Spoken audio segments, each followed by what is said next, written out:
আপনি কি জানেন শুধু ভালো মিউচুয়াল ফান্ড বেছে নিলেই হয় না, আসল সাফল্যটা আসে সঠিক পোর্টফোলিও অ্যালোকেশনের মাধ্যমে। কারণ ভুল ফান্ড নয়, ভুল অ্যালোকেশনই ক্ষতির কারণ। তাই আজকের ভিডিওতে আমরা জানবো কিভাবে আপনি নিজের লক্ষ্য, রিস্ক ক্যাপাসিটি আর টাইম ফ্রেম অনুযায়ী বানাতে পারেন একটা পারফেক্ট মিউচুয়াল ফান্ড পোর্টফোলিও। আর ভিডিওটা শেষ পর্যন্ত দেখুন, কারণ ভিডিও শেষে আমি দেব একদম রেডিমেড অ্যালোকেশন উদাহরণ, শর্ট টার্ম থেকে লং টার্ম সবাইয়ের জন্য। তো চলুন ভিডিওটি শুরু করি।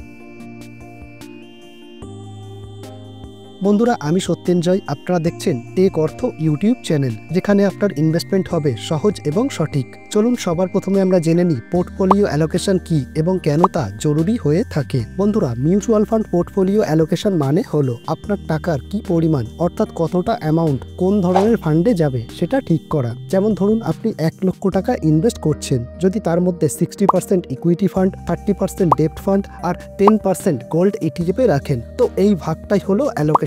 কিন্তু এটা এত জরুরি কেন? কারণ অ্যালোকেশন করে আপনি একটা রিস্ক কমাতে পারেন, মার্কেট নিচে নামলে ক্ষতি সামলাতে পারেন আর রিটার্নকে আরো ধারাবাহিক করতে পারেন। অনেকেই সব টাকা ইকুইটি ফান্ডে রাখেন, পরে মার্কেট পড়লে ভয় পেয়ে যান, কিন্তু ব্যালেন্স অ্যালোকেশন থাকলে সেই ভয় অনেকটাই কমে যায়। দেখুন, একটা পোর্টফোলিও অ্যালোকেশনের 3টি স্তম্ভ থাকে, অর্থাৎ একটা পারফেক্ট পোর্টফোলিও তৈরি করতে আপনাকে 3টি জিনিস পরিষ্কার বুঝতে হবে। নাম্বার 1, ইনভেস্টমেন্ট গোল। আপনি কি 3 বছর পরে গাড়ি কিনবেন নাকি 15 বছর পরে রিটায়ারমেন্টের জন্য টাকা জমাচ্ছেন? অর্থাৎ আপনার গোল যত ছোট হবে, ইকুইটি অংশ তত কম রাখা উচিত। Number 2, risk appetite. মার্কেটের ওঠানামা আপনি কতটা সহ্য করতে পারেন, সেটাই রিস্ক অ্যাপেটাইট।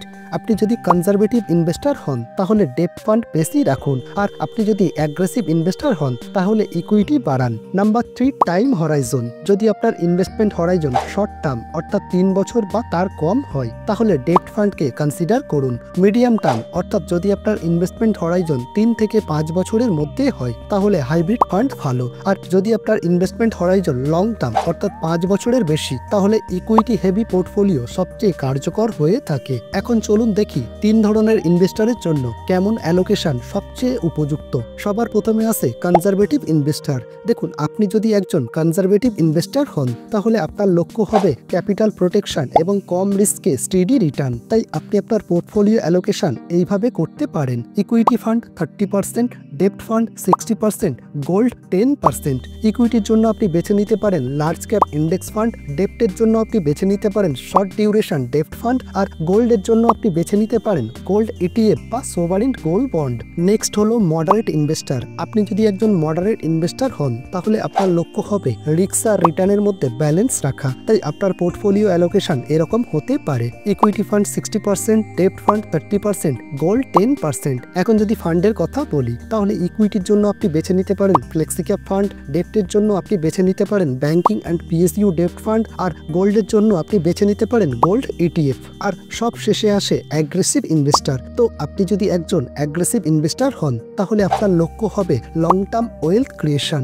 আর এই লং টার্ম ওয়েলথ ক্রিয়েশন জার্নিতে আপনার পোর্টফোলিও অ্যালোকেশন হতে পারে ইকুইটি 80%, ডেপ্ট 15% এবং গোল্ড 5%। আর যদি ফান্ডের কথা বলি, তাহলে নিফটি 50 বা Nifty next 50 index fund, mid cap বা small cap fund, dynamic bond fund আর সামান্য গোল্ড ডাইভার্সিফিকেশন। তো এইভাবে আপনি আপনার পোর্টফোলিও অ্যালোকেশন করতে পারেন। দেখুন, অ্যালোকেশন একবার ঠিক করলেই সব কাজ শেষ নয়। মার্কেট সবসময় ওঠানামা করে, তাই পোর্টফোলিও সময়ে সময়ে রিভিউ ও রিব্যালেন্সিং করতে হবে। চলুন এটাকে আমরা একটা উদাহরণের মাধ্যমে বোঝার চেষ্টা করি। ধরুন আপনার অ্যালোকেশন 60% ইকুইটি আর 40% ডেপ্ট, কিন্তু মার্কেট বেড়ে ইকুইটি অংশ 70% হয়ে গেল। তখন কিছু ইকুইটি বিক্রি করে ডেপ্টে শিফট করুন, যেন আবার 60-40 অনুপাতে ফিরে আসে। আর এটাকেই বলে রিব্যালেন্সিং। আর বছরে অন্তত একবার তা করা উচিত, যার ফলে আপনি স্বাভাবিকভাবেই বাই লো সেল হাই প্যাটার্নটা ফলো করবেন। একটি পারফেক্ট পোর্টফোলিও তৈরির ক্ষেত্রে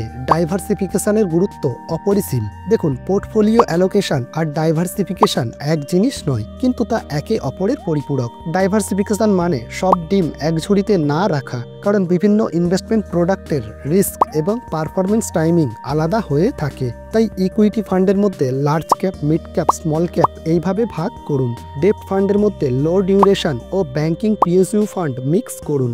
এতে পোর্টফোলিও রিস্ক অনেকটা কমে যায় আর রিটার্ন হয় অনেক বেশি স্থিতিশীল। চলুন সব শেষে আমরা একটি রিয়েল লাইফ এক্সাম্পলের মাধ্যমে বোঝার চেষ্টা করি একটি পারফেক্ট পোর্টফোলিও কেমন হতে পারে। ধরুন আপনি 30 বছর বয়সী একজন বিনিয়োগকারী আর আপনার লক্ষ্য 15 বছরের মধ্যে ওয়েলথ ক্রিয়েট করা। মাসে 15,000 টাকার এসআইপি করছেন, তাহলে একটা ব্যালেন্স পোর্টফোলিও হতে পারে এরকম। আপনি আপনার টোটাল পোর্টফোলিও অ্যালোকেশনের 80% ইকুইটি ফান্ডে রাখতে পারেন। আপনি আপনার টোটাল ইনভেস্টমেন্টের 40% index fund, 20% flexi cap fund, 20% mid cap fund আর 15% ডাইনামিক বন্ড ফান্ড, এছাড়া 5% গোল্ড ইটিএফে রাখতে পারেন। বেস্ট ইন্ডেক্স ফান্ড এবং ফ্লেক্সি ক্যাপ ফান্ডের ভিডিও আমি আমার চ্যানেলে অলরেডি দিয়ে রেখেছি, আপনারা চাইলে গিয়ে তা দেখে নিতে পারেন। এছাড়া আমি এই ভিডিওর আই বাটনে তা দিয়ে দেব, আপনারা এই ভিডিওকে দেখার পর তা গিয়ে দেখতে পারেন। এই অ্যালোকেশন আপনাকে দেবে ইকুইটি অংশে গ্রোথ, ডেপ্ট অংশে স্টেবিলিটি আর গোল্ড অংশে ইনফ্লেশন প্রোটেকশন। হিস্টোরিক্যাল ডেটা অনুযায়ী এই ধরনের পোর্টফোলিও 11 থেকে 13% সিএজিআর রিটার্ন দিতে পারে যদি আপনি নিয়মিত এসআইপি চালান এবং বছরে একবার রিব্যালেন্স করেন। চলুন এখন দেখি পোর্টফোলিও অ্যালোকেশন করার সময় অনেকেই কোন ভুলগুলো করেন। নাম্বার 1, শুধু হাই রিটার্ন দেখে ফান্ড বেছে নেওয়া। নাম্বার 2, এক ক্যাটাগরির একাধিক ফান্ড রাখা। নাম্বার 3, কখনো রিব্যালেন্স না করা। নাম্বার 4, নিজের রিস্ক বুঝে অ্যালোকেশন না করা। মনে রাখবেন, স্মার্ট ইনভেস্টর মানে শুধু ভালো ফান্ড চেনা নয়, বরং নিজের জন্য সঠিক অ্যালোকেশন তৈরি করা। তাই মিউচুয়াল ফান্ডে ইনভেস্ট করা মানে লটারি খেলা নয়। সঠিক অ্যালোকেশন, ধৈর্য আর টাইম হরাইজন, এই 3টে জিনিস আপনাকে এনে দেবে ফাইন্যান্সিয়াল ফ্রিডম। তাই আজই নিজের পোর্টফোলিও দেখে নিন, আপনি কনজারভেটিভ, মডারেট না অ্যাগ্রেসিভ ইনভেস্টর। তো বন্ধুরা, আজকের ভিডিওটি এই পর্যন্তই। ভিডিওটি যদি আপনার ভালো লেগে থাকে তাহলে একটি লাইক দিন আর কমেন্ট করে জানান আপনি কোন অ্যালোকেশন টাইপ ফলো করেন। আর যদি চ্যানেলে নতুন হন তাহলে চ্যানেলটি সাবস্ক্রাইব করে বেল আইকনটিকে প্রেস করে রাখুন, যাতে পরের বার আপনি মিস না করেন স্মার্ট ইনভেস্টমেন্ট গাইডেন্স। তো বন্ধুরা, দেখা হবে পরের ভিডিওতে। Thanks lot for watching.